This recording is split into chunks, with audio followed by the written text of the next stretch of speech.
Out of a Jar by Deborah Marcero.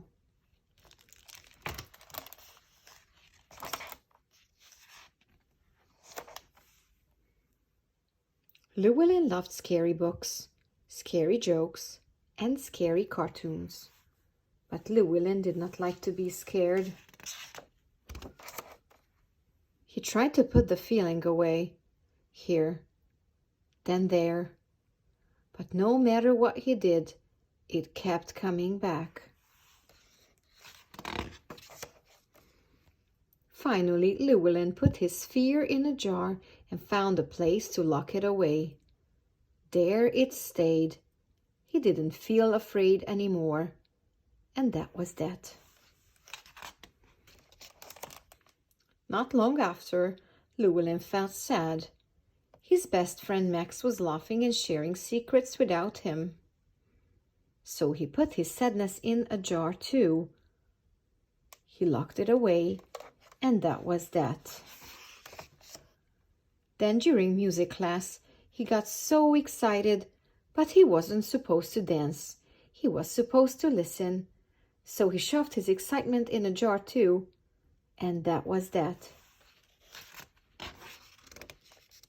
Anger, loneliness, joy, disappointment.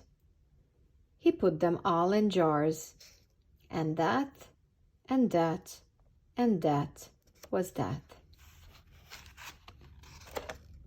Soon he had so many jars filled with so many emotions that Llewellyn walked around, not feeling much of anything at all. One day Llewellyn was feeling inspired, but Max pointed and squealed with laughter. Llewellyn was so embarrassed, he tried not to show it, but that just made it worse. Of course, Llewellyn knew just what to do.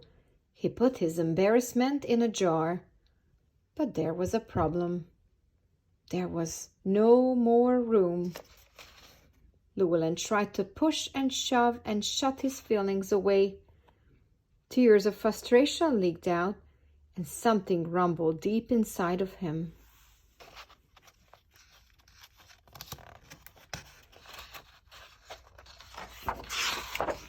Suddenly, crack! All of those jars holding all of those feelings shattered.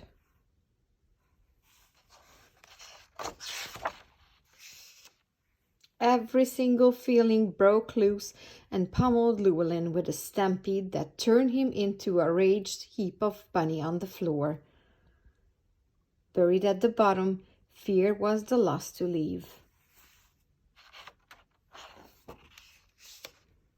Once those feelings were out, something happened that Llewellyn didn't expect. He was happy and sad at the same time. He was excited and worried. But most of all, he felt relieved. So in the future, whenever Llewellyn was jubilant or embarrassed or upset, he didn't put the feelings away. Instead, he mustered up the courage to feel them, to share them. And when he was ready to look each feeling in the eye, give it a hug, and let it go. And that really was that.